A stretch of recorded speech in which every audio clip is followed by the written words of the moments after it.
Yahoo recently reported on an engaged couple named Courtney Wilson and Shanita Jones who invited guests to their big wedding in a beautiful $5.7 million mansion. Now, the only problem is that they weren't allowed to be there. It was reported that the couple saw the mansion had been listed for 2 years and thought it was vacant. Well, it wasn't. And when the house owner, Nathan Finkel, saw all the guests, he called the cops. Now, Nathan told them that Courtney and Shanita said it was God's message that they have their wedding at his home. Ladies, what do you think about this couple's con? First of all, stop putting God into everything we want to do. Exactly.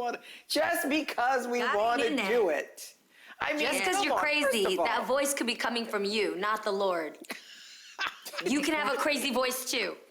There's that. There's that. I mean, what were they thinking? How is this possible? Jeannie, this is Godfidence in all the wrong context. This is like, that is not from God. God did not tell you that.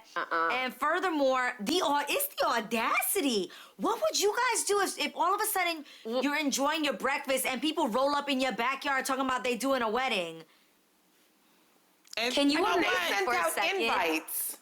Can you imagine if we asked God one day, like, God, how many times have you been blamed for things that had nothing to do with you? Can you imagine this person, like, do you imagine this list? Okay. And not only that, they're lucky that that man was nice enough to let them leave. He could have, called the police. It could have turned out much worse. So the people, you're on somebody's property that you know that you shouldn't be on. It could have turned out really, really bad. I mean, so I'm happy that the man just said, just get out of here.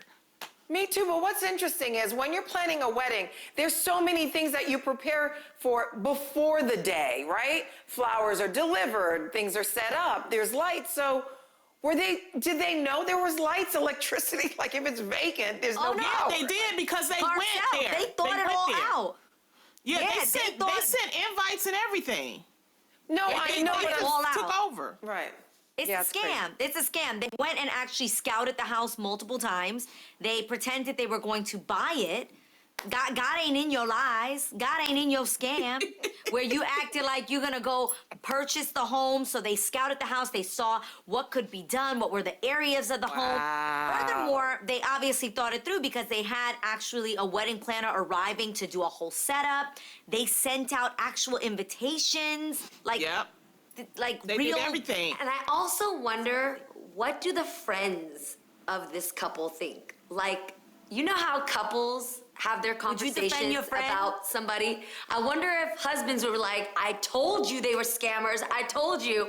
And there's wives who are like, oh my God, but I thought they owned the house. Like, I don't just But the whole point, would you defend your friend? Airbnb. What'd you say? Thank you, and had a real wedding. Yeah, they could have got an Airbnb. Would you defend your friend? If you found out your friends did this, what would you say to them? No, because stupid is stupid. You can't. You call your friends out. That's so wrong. And then what did they do? Did they go to the beach and have the wedding? What did they?